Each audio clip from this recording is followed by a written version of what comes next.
It says the U.S. government report Israel has 122 trillion cubic feet of natural gas off the shore. It says they can actually be an exporter. They have enough natural gas to support themselves for 100 years. They just got to get it out of the ground, out of the ocean actually right now. But all this was in the Bible. While I'm talking, was somebody look up Deuteronomy 33:13.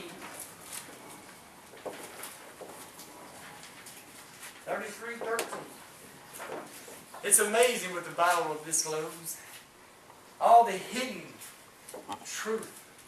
All the mysteries. 33 what? 33:13. Okay. And someone look 33:19. Got it. 33:24. So there's plenty of y'all. Somebody go to Deuteronomy and y'all hit these verses. Okay, read 13.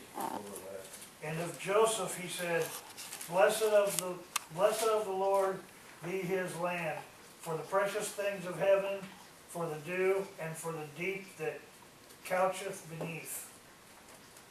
Yeah, there's a blessing that couches beneath. Now someone read 19. 33:19. They shall call the people to the mountain. There they shall offer sacrifices of righteousness, for they shall partake of the abundance of the seas and the treasures hidden in the sand. Did y'all hear that? The abundance of the seas and the treasures hidden in the sand. Okay. Someone read 24. And Asher says, he said, Asher is the most blessed of sons, let him be favored by his brothers, and let him dip his foot in oil. What's he dipping his foot in? Oh. Oh yeah, that's the tribe of Asher. Yeah. Right there in that same area. Wow. And he's going to dip his foot in oil and the hidden treasures in the sand. Wow. It ain't over. Someone turn to 32. Deuteronomy 32. Just turn the page 12 and 13 and read it. Deuteronomy 32. 12 and 13. Just turn the page over.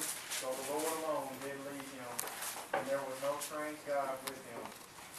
He made him ride on high places of the earth, that he might eat the increase of the fields. And he made him to suck honey out of the rock, and oil out of the flinty rock. Honey out of the rock and oil out of the flinty rock. People, if you know what you're talking about when you're drilling for oil, that's what you're going into. They got to drill through all that flint and rock down there. I'm telling you, these are telling us something.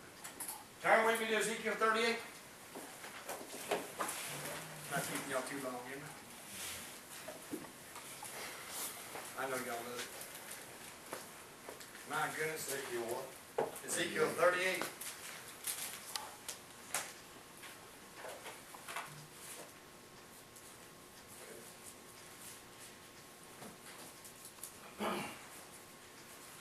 All right. And the word of the Lord came unto me, saying, Son of man, set your face against God, and the land of Magog, and the chief prince of Meshach and Tubal, and prophesy against him.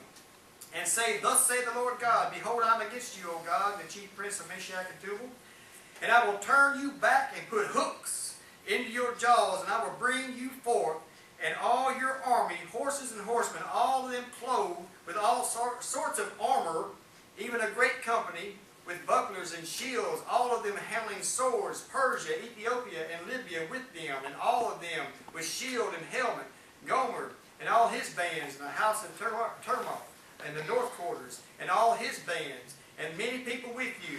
Be thou prepared, and prepared for yourself, you and all your company that are assembled unto you, and be thou a guard unto them. After many days you shall be visited. In the latter years you shall come into the land that is brought back from the sword, and is gathered out of many people against the mountains of Israel. Let me stop right there. Israel was brought back from the sword. Remember in 70 AD, we go over this all the time, Titus, the Roman emperor, destroyed everything. Not one stone was left upon another, like Jesus said. Israel was no more since then. Boom. They were for 1900 years, they didn't exist. Nothing. It was vagabonds. It was swampland sitting right there. Nothing. England, matter of fact, had the authority over that territory. But after World War II, travesty that happened to the Jews. All the nations got together. And that's what United Nations were for, by the way. And they agreed to take that land and let Israel go back to that land. And so they took the Jews from the north quarters, from around Russia and Germany. They brought them back in 1948. Harry S. Truman, May 14th, matter of fact. 1948 was the first one to sign, boom. And a nation of Israel was rebuilt and became a nation in a day. That fulfilled prophecy, Isaiah 66. And Isaiah 66:8. It says, can a nation be born in a day? Yes. Yes. Boom. That prophecy was fulfilled right there. That was in 1948. Oh, but Jesus also tells us to see the sign, to look at the sign of the fig tree. Talking about Israel. He says, when they put forth their fruit, know that the time is near. People, he also said, this generation shall not pass until all be fulfilled, until the Son of Man come. You see these things happening right now. A generation is, some people say 70 years. Some people say 40. There's other people that have different ideas of what a generation is. But that means they won't pass away.